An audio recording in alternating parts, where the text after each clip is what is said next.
The week began with some obvious housekeeping, and what became clear were preparations for pavement marking.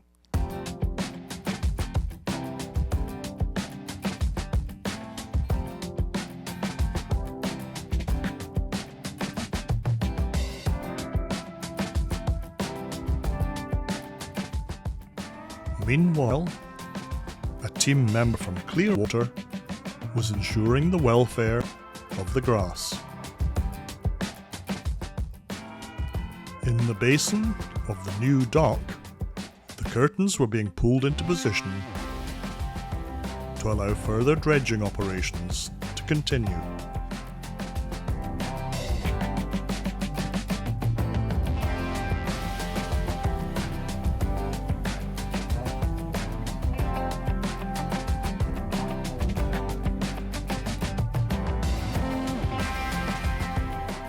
At the resource building, a company from Perth, Birchall, were involved in installation of lightning protection.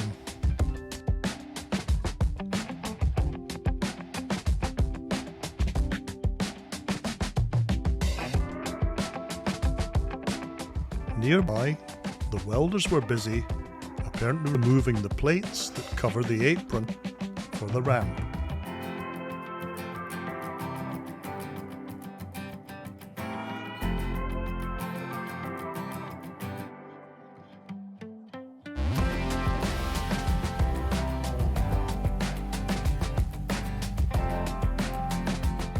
By midday, preparations for the pavement marking were well advanced, and the final checks on the line positions and orientations were being made.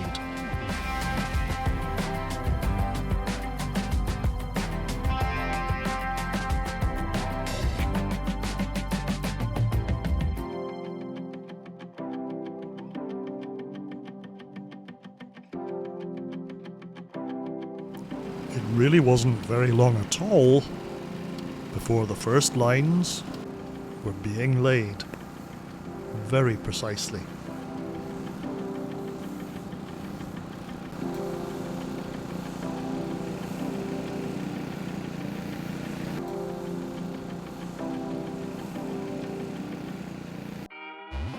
Although the task is repetitive, the fact that every line must be accurately placed dictates a need for complete concentration.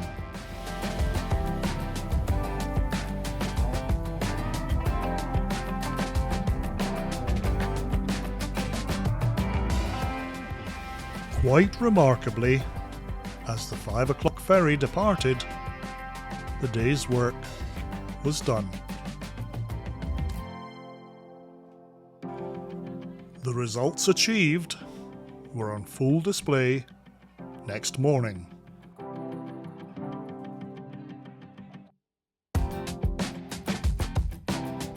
Beginning the day dredging, Kehoe later moved to a neighbouring pier to discharge the results.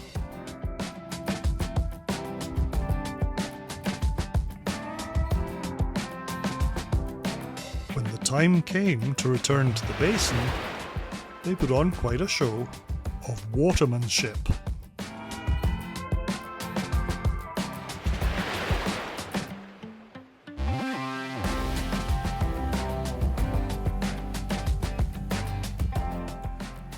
The dive team were active too, perhaps engaged in work to protect or check the bubbler system.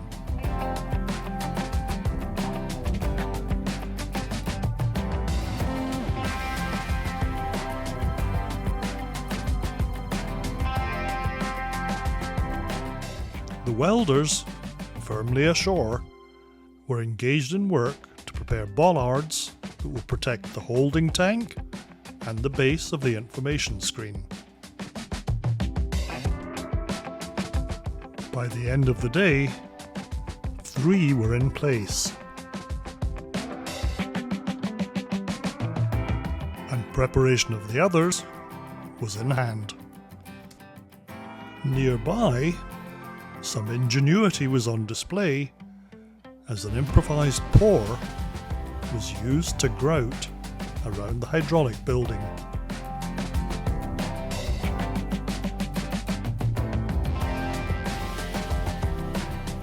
We'll round out hump day with a look at the whole length of the dock. Thursday was a day of very high winds followed by substantial rainfall. This is all we saw. Friday revealed work taking place to position the last two bollards.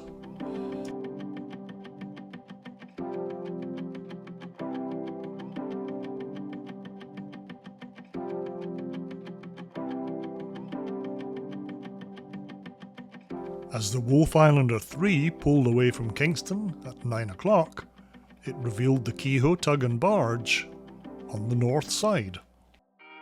There'd be movement ashore and some discussions before she'd eventually move to that dockside.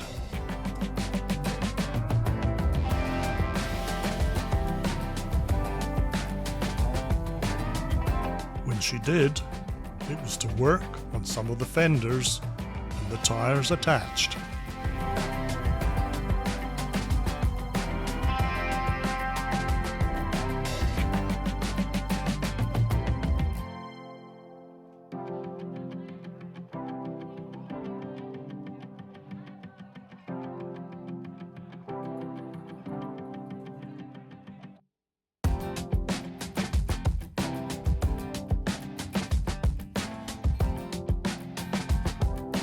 We've seen work of this kind before, and it's likely intended to ensure the stability and safety of the fenders.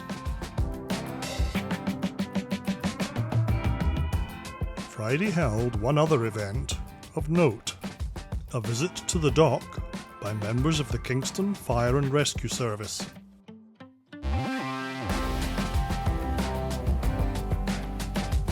I'll leave viewers to speculate on whether this might be of significance or not.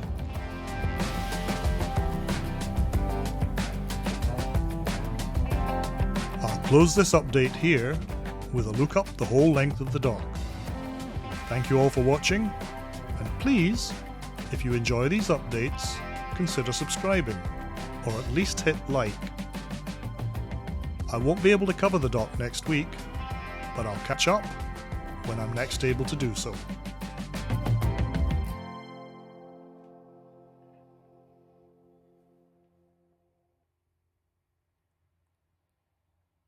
Go.